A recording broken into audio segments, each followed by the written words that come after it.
20e leçon de conduite pour Yvette, et ça n'est toujours pas parfait.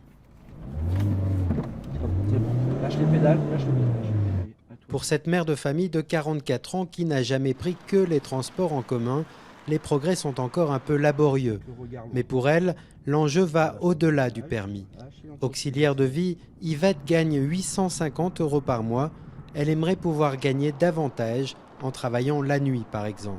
Là, je reçois des offres, mais dès qu'on pose la question, est-ce que vous avez un permis? Je dis non, et puis tout change.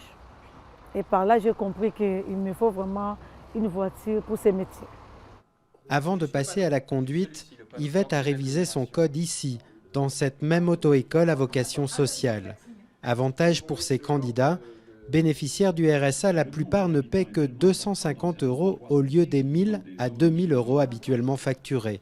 Et surtout, ils ont droit à une vraie formation collective. C'est ce qui est recherché par l'association, hein. Un côté vraiment réinsertion, pas seulement pour l'emploi, mais aussi pour le côté se resocialiser, être en groupe justement et pas des cours en individuel. Ça fait relativiser aussi sur soi personnellement, moralement, ça redonne un petit peu de motivation aussi de venir dans un endroit comme ça où on voit que les personnes sont dans une même démarche que nous, qu'il y a des personnes qui galèrent autant voire plus que nous. Chaque aspirant conducteur peut suivre une centaine d'heures de cours pour le code et 60 de conduite. Un dispositif financé par le département et le Fonds social européen.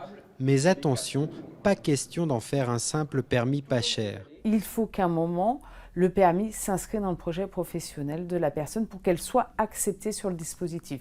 C'est-à-dire que notre objectif, c'est le retour à l'emploi. Ce n'est pas le permis, c'est le retour à l'emploi. Lancée en décembre dernier, l'auto-école a déjà accueilli une vingtaine de candidats. 5 ont réussi le permis et 2 d'entre eux ont trouvé un travail.